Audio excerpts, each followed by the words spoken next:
बिहार की राजधानी पटना से करीब 104 किलोमीटर की दूरी पर बसा है गया जिला। धार्मिक दृष्टि से गया न सिर्फ हिंदुओं के लिए बल्कि बौद्ध धर्म मानने वालों के लिए भी आदरणीय है।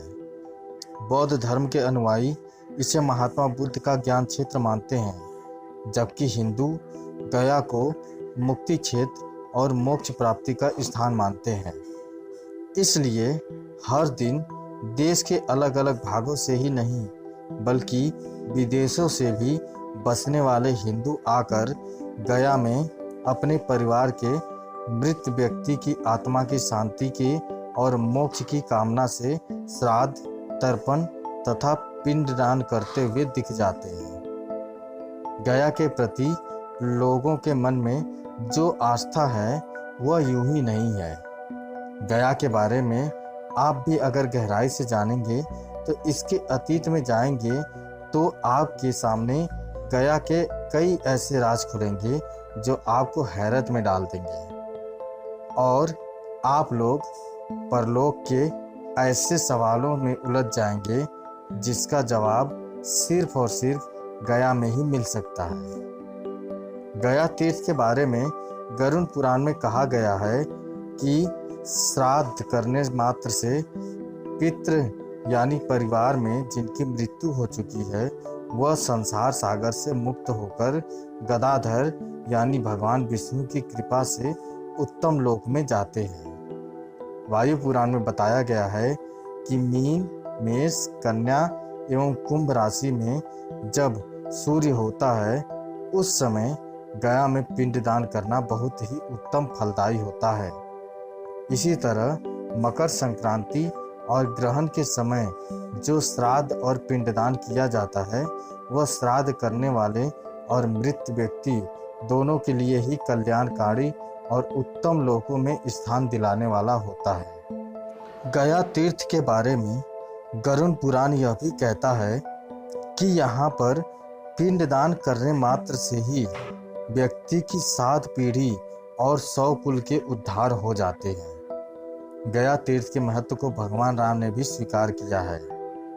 वाल्मीकि रामायण में सीता द्वारा पिंडदान देकर दशरथ जी की आत्मा को मोक्ष दिलाने का संदर्भ आता है। वनवास के दौरान भगवान राम, लक्ष्मण और सीता पितृपक्ष के दौरान श्राद्ध करने के लिए गया धाम पहुँचे। वहाँ श्राद्ध कर्म करने के लिए आवश्यक सामग्री जुटाते हेतु भगवान राम और लक्ष्मण नगर की ओर चल दिए। उधर दोपहर हो गई थी। पिंडदान का समय निकलता जा रहा था और सीता जी की व्याग्रता बढ़ती जा रही थी। अपराह्न में तभी दशरथ की आत्मा पिंडदान मांग कर दी। गया जी के आगे फल्गु नदी पर अकेली सीता जी असमंजस में पड़ गई। उन्होंने फल्गु नदी के साथ बट वृक्ष, केतकी के फूल और गाय को साक्षी मानकर बालू का पिंड बनाकर स्वर्गीय राजा दशरथ के निमित्त पिंडदान दे दिया। थोड़ी देर में भगवान राम और लक्ष्मण लौटे तो उन्होंने कहा कि समय निकल जाने के कारण मैंने स्वयं पिंडदान कर दिया। बिना सामग्री के पिंडदान कैसे हो सकता है?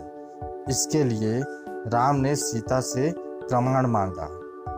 तब सीता जी ने कहा, यह फल्गु नदी, रेत, केतकी की फूल, गाय और वृक्ष मेरे द्वारा किए गए श्राद्ध कर्म की गवाही दे सकते हैं। इतने में फल्गु नदी, गाय और केतकी के फूल तीनों इस बात से मुकर गए। सिर्फ बट वृक्ष ने सही बात कही। तब सीता जी ने दशरथ जी का ध्यान करते हुए उनसे ही गवाही देने की प्रार्थना की। दशरथ जी ने सीता जी की प्रार्थना स्वीकार कर घोषणा की कि ऐन वक्त पर सीता ने ही मुझे पिंडदान दिया।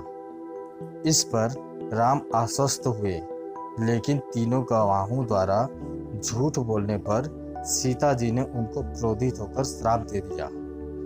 फल्गु नदी को बोला, जा, तू सिर्फ नाम की ही नदी रहेगी, तुझमें पानी नहीं रहेगा। इस कारण फल्गु नदी आज भी गया की सूखी नदी कहलाती है। गाय को श्राप दिया कि तू पूज्य होकर भी लोगों का जूठा खाएगी, और केतकी नदी को श्राप दिया कि तुझे पूजा में कभी भी शामिल नहीं किया जाएगा। बट वृक्ष को सीता जी का आशीर्वाद मिला, उसे लंबी आयु प्राप्त होगी और वह दूसरों को छाया प्रदान करेगा तथा पतिव्रता स्त्री तेरा स्मरण करके अपने पति की दीर्घायु की कामना करेंगी। यही कारण है कि गाय को आज भी जूठा खाना पड़ता है। केतकी के फूल को पूजा पाठ में वर्जित रखा गया है और फल्गु नदी के तट पर सीता कुंड में पानी के अभाव में आज भी सिर्फ बालू या रेत से ही पिंडदान किया जाता है। तो दोस्तों, गया तीर्थ स्थान की यह कथा आपको कैसी लगी हमें कमेंट करके ज़रूर बताएं। अगर अच्छी लगी तो शेयर करें, सब्सक्राइब करें और लाइक करें। धन्यवाद।